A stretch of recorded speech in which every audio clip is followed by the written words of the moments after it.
Assalamualaikum warahmatullahi wabarakatuh. Hai anak-anak ibu semuanya, apa kabarnya? Semoga selalu dalam lindungan Allah Subhanahu wa Ta'ala.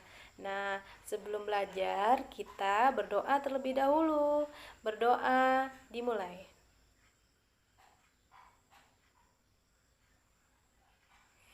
Berdoa selesai. Nah, sebelum kita mulai pembelajaran pada hari ini, anak-anak ibu harus tahu 5 hal.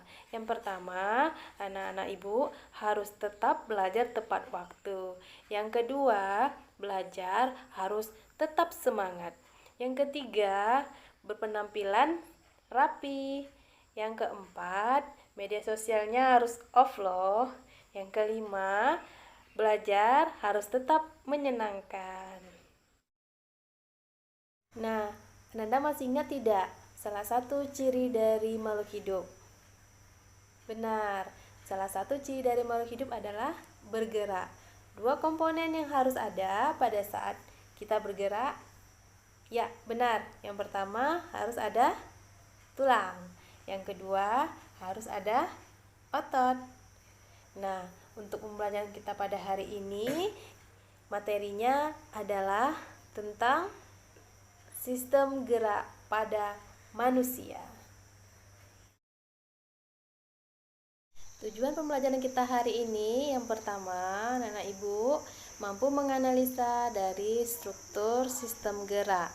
Yang kedua, anak ibu harus mengetahui gangguan pada sistem gerak. Baik anak ibu semuanya, jadi komponen penyusun sistem gerak itu ada dua. Ada tulang yang pertama, yang kedua itu ada otot. Nah, tulang sebagai alat gerak pasif, sedangkan otot sebagai alat gerak aktif. Nah, di mana tulang memiliki fungsi yang pertama membentuk tubuh, yang kedua menopang tubuh, yang ketiga melindungi organ dalam, dan yang keempat tempat melekatnya otot. Untuk rangka terdiri dari dua, ada rangka aksial merupakan rangka penyusun sumbu tubuh, sedangkan yang kedua adalah rangka apendikular merupakan rangka anggota gerak. Nah, rangka aksial terdiri dari rangka pelindung otak, kemudian yang kedua tulang-tulang wajah, yang ketiga ruas-ruas tulang belakang, yang keempat tulang pendengaran, yang kelima tulang gelang bahu. Sedangkan untuk rangka apendikular terdiri dari tulang anggota gerak atas, kemudian yang kedua ada tulang anggota gerak bawah. Nah, untuk lebih jelasnya silakan Anda lihat nama-nama tulang tersebut ya. Fungsi rangka terdiri dari membantu pergerakan tubuh, yang kedua menopang berdirinya tubuh, yang ketiga melindungi organ-organ penting di dalam tubuh, yang keempat tempat melekatnya otot, yang kelima tempat pembentukan eritrosit. Jenis tulang terdiri dari tulang rawan, biasa disebut dengan kartilago, dibentuk oleh kondrosit dan matriks. Sedangkan yang kedua ada tulang kompak, biasa disebut dengan osteon, terbentuk oleh osteosit dan matriks berongga dan tidak padat. Nah, jenis tulang rawan ada tiga. Ada tulang rawan hialin, letaknya di permukaan sendi. Tulang rawan elastis itu letaknya di ujung hidung dan di daun telinga. Sedangkan tulang rawan fibrosa itu letaknya di antara tulang belakang atau lutut. Nah, pengelompokan tulang berdasarkan bentuknya ada tulang pipa, contohnya tulang paha, ada tulang pipi, contohnya tulang belikat, ada tulang pendek, contohnya pada ruas-ruas pergelangan tangan dan kaki, tulang tak berbentuk, contohnya pada tulang wajah. Selanjutnya adalah proses pembentukan tulang, dikenal dengan proses osifikasi, di mana nanti osteoblast akan membentuk osteosit. Nah, di sini terjadi sekresi zat penyusun matrik dalam bentuk protein dan disusul oleh adanya penyerapan fosfor plus kalsium, ya, fosfor dan kalsium, sehingga nanti akan terbentuklah tulang keras. Nah, ini ada pembagian dari rangka aksial dan juga nama-nama tulang dengan bahasa Latin. Silakan Anda baca dan dihafalkan ya. Nah, ini tulang gelang panggul sampai dengan tulang jari kaki merupakan macam-macam dari rangka apendikular. Silakan Anda baca, kemudian dihafalkan ya. Selanjutnya ada hubungan antar tulang. Ini disebut juga sebagai artikulasi. Nah, di sini ada tiga, ada sendi mati, biasanya disebut dengan sinartrosis, ada sendi kaku, ampiartrosis, dan sendi gerak atau diartrosis. Nah, untuk diartrosis sendiri biasa dikenal ada beberapa sendi, ada sendi peluru, sendi putar, sendi pelana, sendi engsel, dan sendi ovoid atau elips. Nah, ini dia contoh dari diartrosis. Ada sendi peluru, sendi geser, sendi engsel, sendi putar, dan sendi pelana. Coba Anda perhatikan persendiannya dan bentuk-bentuk persendiannya. Nah, sekarang kita masuk ke otot. Otot itu ada tiga, ada otot lurik, bentuknya panjang dan silindris. Kemudian ada otot polos, bentuknya gelendong dan ujungnya meruncing. Kemudian ada otot jantung, bentuknya panjang, silindris dan bercabang-cabang. Nah, ini dia gambar dari jenis-jenis otot. Otot lurik biasanya melekat pada rangka, otot polos misalnya pada saluran pencernaan, sedangkan otot jantung yang melekat pada jantung.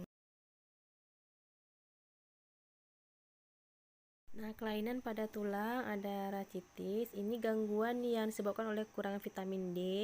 Bentuk kakinya nanti bisa seperti O dan X. Kemudian ada polio. Ini disebabkan oleh virus. Ada hidrosefalus. Ini pembesaran rongga otak. Nah, disebabkan oleh ada pembesaran cairan. Ada mikrosefalus juga. Nah, ini pengkecilan dari tulang tengkorak.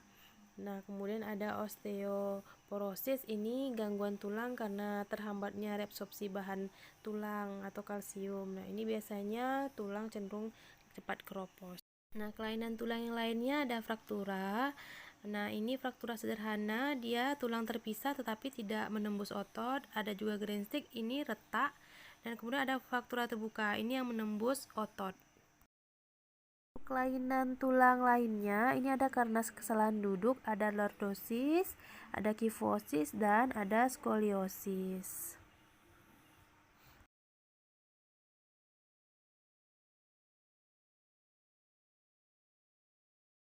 Nah, untuk kelainan pada sendi ada dislokasi, ada kesleo, ada ankilosis, dan ada artritis.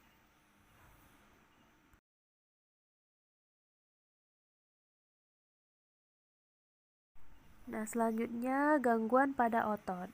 Nah, gangguan pada otot ada kejang otot, ada atrofi, ada hipertrofi, kemudian ada tetanus, dan ada hernia abdominalis.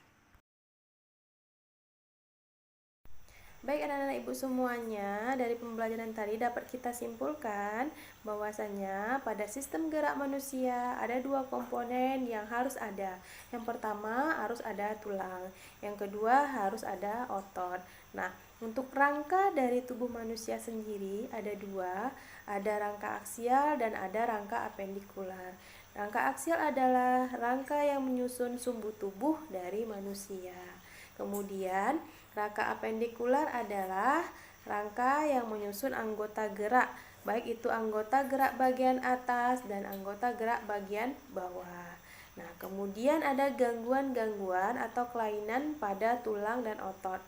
Gangguan atau kelainan yang ada pada tulang, misalnya ada rangkitis, ada polio, ada kelainan juga akibat patah tulang, misalnya fraktura. Dan kelalaian lain mungkin akibat kesalahan duduk, misalnya ada lordosis, kifosis. Nah, kemudian ada juga gangguan pada otot. Nah, untuk gangguan pada otot, misalnya kejang otot, ada atrofi, ada hipertrofi, dan kemudian ada tetanus.